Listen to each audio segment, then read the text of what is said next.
The next crew of astronauts heading to the space station, an update on our Artemis 1 mega moon rocket and spacecraft, and celebrating our home planet. A few of the stories to tell you about this week at NASA. On April 18th, the astronauts of our SpaceX Crew-4 mission arrived at our Kennedy Space Center to prepare for their launch to the International Space Station.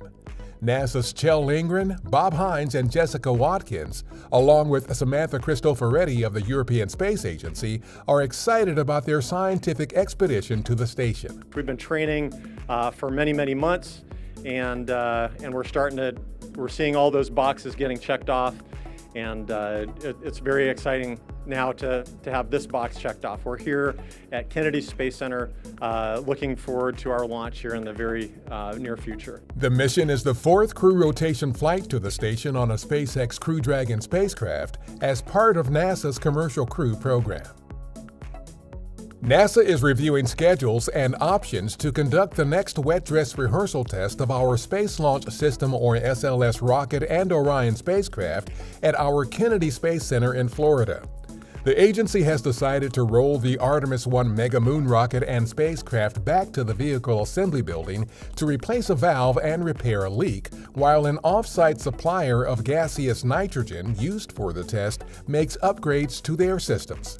You can follow NASA's Artemis blog for status updates on the test at blogs.nasa.gov/Artemis. In celebration of Earth Day, we hosted a free public event at Union Station in Washington, D.C.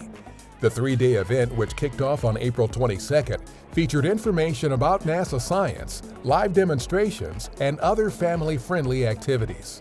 In conjunction with this in-person event, we also hosted Earth Day celebrations online that began with live events on April 22nd. The online activities will continue to be available on demand through May 2nd. This includes some content that is also available in Spanish. Learn more at nasa.gov/Earth-Day. Our X-59 quiet supersonic experimental aircraft is back at Lockheed Martin's Skunk Works facility in Southern California after months of critical ground tests in Texas. The testing was conducted to ensure the aircraft could withstand the loads and stresses of supersonic flight. The X-59 will now undergo further testing and development as engineers continue making progress toward its first demonstration flights over communities around the U.S. starting in 2024. On April 18th, cosmonauts Oleg Artemyev and Denis Matveyev of Roscosmos completed a 6-hour and 37-minute spacewalk outside the International Space Station. The pair installed and connected a control panel for the 37-foot-long European robotic arm mounted to the Nauka Multipurpose Laboratory module. This was the 249th spacewalk for space station assembly, maintenance, and upgrades. That's what's up this week at NASA. For more on these and other stories, follow us on the web at nasa.gov/Twan.